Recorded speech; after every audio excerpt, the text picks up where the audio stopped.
Assalamualaikum warahmatullahi wabarakatuh. Perkenalkan, saya Andi Didi Hozies dengan NIM C01191993.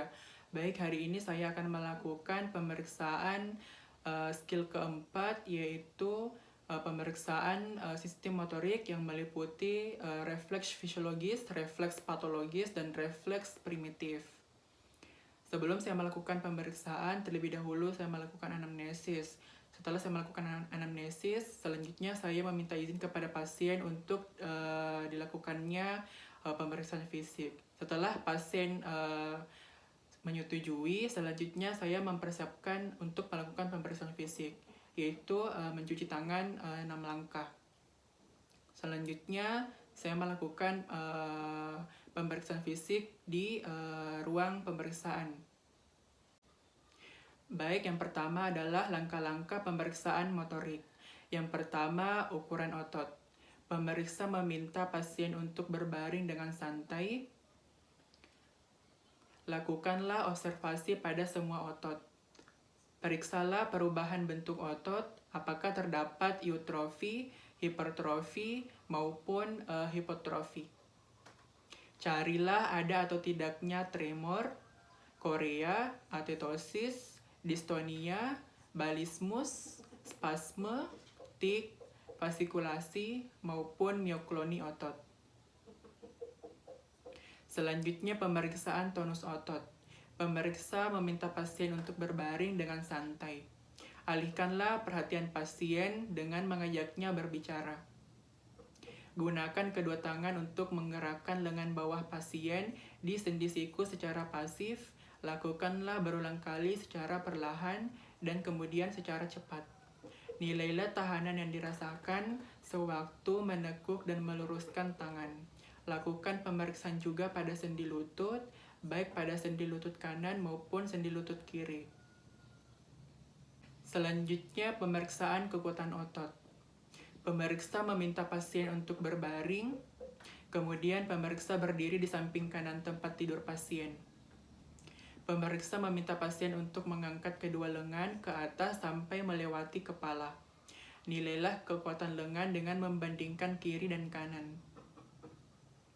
Kelemahan dapat dilihat bila lengan yang satu lebih berat atau lebih lambat bergerak dibandingkan lengan yang lainnya. Berilah tahanan ringan sampai berat pada lengan pasien dan nilailah besar kekuatan oleh lengan pasien. Pemeriksa dilakukan baik pada lengan maupun pada tungkai. Selanjutnya, interpretasi pemeriksaan kekuatan otot. Nilailah 5 jika kekuatan normal. Seluruh gerakan dapat dilakukan berulang-ulang tanpa terlihat adanya kelelahan.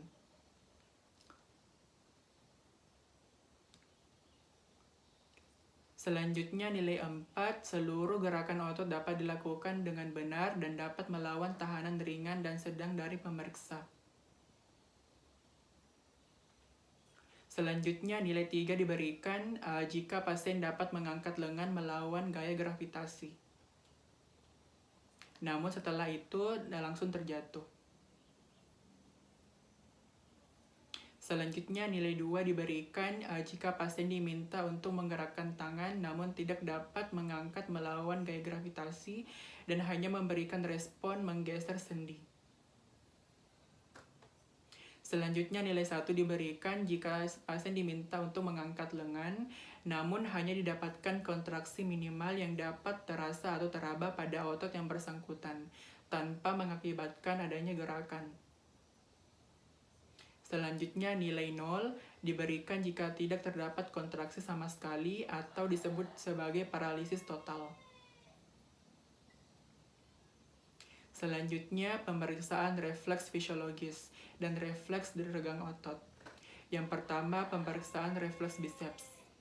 Pemeriksa meminta pasien untuk berbaring terlentang dengan santai. Selanjutnya, fleksikanlah lengan bawah pasien di sendi siku. Letakkan lengan pasien di daerah perut di bawah umbilikus dan letakkan ibu jari pemeriksa pada tendon biceps pasien. Berikanlah ketukan pada tendon tersebut menggunakan palu motorik. Langkah yang sama dilakukan pada lengan kiri.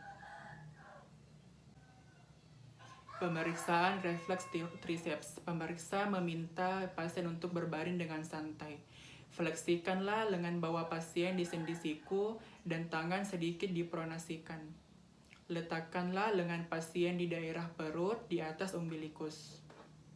Berikanlah ketukan tendon otot triceps pada fossa olecrani.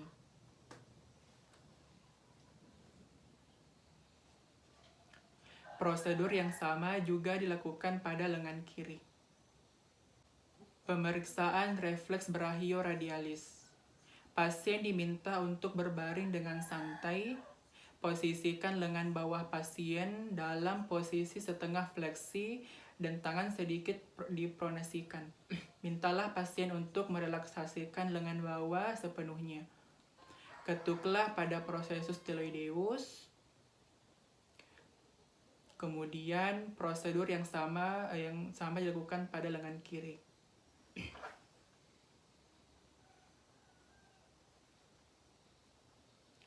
Pemeriksaan refleks patella.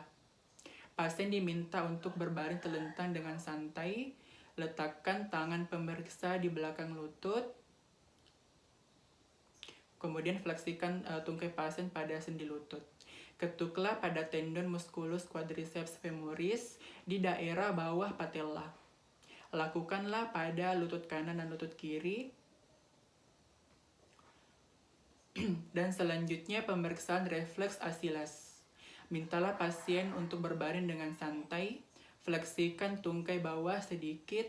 Kemudian pegang kaki pada ujungnya untuk memberikan sikap dorsifleksi pada kaki. Ketuklah pada tendon Achilles baik kanan maupun tendon Achilles kiri. Selanjutnya yaitu pemeriksaan refleks dinding perut superficialis atau disebut sebagai refleks abdominalis. Yang pertama, pasien diminta berbaring telentang dengan santai. Posisikan kedua lengan pasien berada di samping badan.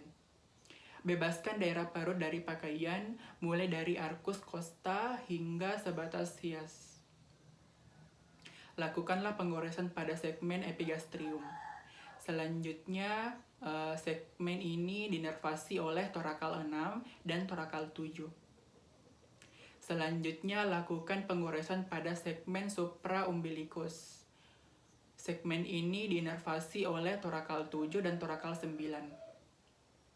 Lakukanlah penggoresan pada segmen umbilikus.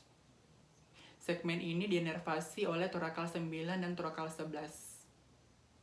Selanjutnya, lakukan penggoresan pada segmen infraumbilikus. Segmen ini dinervasi oleh torakal 11, torakal 12, dan lumbal atas. Interpretasi. Pemeriksaan refleks superficial dinding perut dikatakan positif jika terdapat kontraksi otot di mana terlihat pusar bergerak ke arah otot yang berkontraksi. Pemeriksaan dikatakan negatif, biasanya negatif pada wanita normal yang mempunyai banyak anak atau yang dinding perutnya lembek. Kemudian yang demikian juga orang gemuk dan orang yang usia lanjut jika pada bayi baru lahir sampai usia 1 tahun. Pada orang muda yang otot-otot dinding perutnya berkembang baik, bila refleks ini negatif, hal ini mempunyai nilai patologis. Refleks dinding perut superficialis menghilang pada lesi piramidalis. Hilangnya refleks ini berkombinasi dengan meningkatnya refleks otot dinding perut yang khas pada lesi di susunan piramidalis. Pada keadaan perut tersebut di atas, lesi segmen medula spinalis yang dilintasi pusar refleks dinding perut sudah tertentu bahwa refleks kulit dinding perut tidak dapat dibangkitkan. Pemeriksaan refleks patologis. Yang pertama, pemeriksaan refleks Hoffman. Mintalah pasien berbaring terlentang atau duduk dengan santai. Tangan pasien dipegang pada pergelangan dan jari-jarinya diminta untuk fleksi mempelatarkan. Jari tengah pasien dijepit di antara telunjuk dan jari tengah pemeriksa. Dengan menggunakan ibu jari pemeriksa, gores kuat ujung jari tengah pasien. Refleks dikatakan positif bila goresan kuat mengakibatkan fleksi jari telunjuk serta fleksi abduksi ibu jari. Terkadang disertai fleksi jari lainnya. Selanjutnya, pemeriksaan refleks Promner. Jari tengah pasien dijepit di antara telunjuk dan jari tengah pemeriksa. Dengan menggunakan jari tengah, pemeriksa mencolek-colek ujung jari ujung pasien. Refleks dikatakan positif bila goresan kuat tadi mengakibatkan fleksi jari telunjuk serta fleksi dan aduksi ibu jari. Kadang disertai fleksi jari lainnya. Pemeriksaan refleks Babinski atau disebut juga extensor plantar respons. Mintalah pasien berbaring dan istirahat dengan tungkai dan diluruskan. Pemeriksa memegang pergelangan kaki pasien supaya tepat pada tempatnya. Daerah yang akan digores adalah telapak kaki bagian lateral, mulai dari tumit menuju pangkal ibu jari. Lakukanlah goresan dengan menggunakan ujung gagang paru refleks secara perlahan dan tidak menimbulkan rasa nyeri untuk menghindari refleks menarik kaki. Goresan dilakukan pada telapak kaki bagian lateral, mulai dari tumit menuju pangkal ibu jari. Refleks dikatakan positif jika didapatkan gerakan dorsofleksi ibu jari yang dapat disertai mekarnya jari-jari lainnya.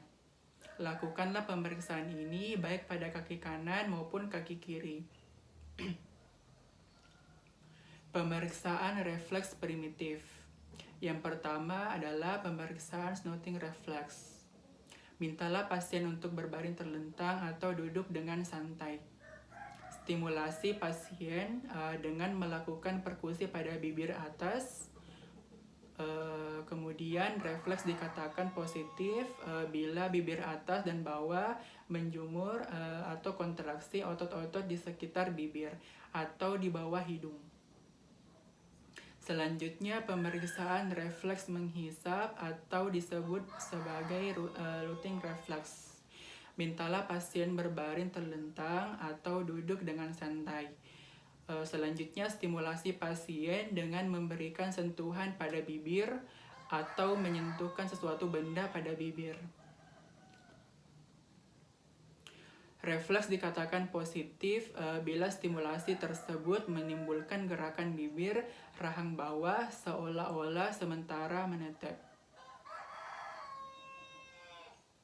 Selanjutnya, pemeriksaan refleks menggenggam palmar atau grasp reflex.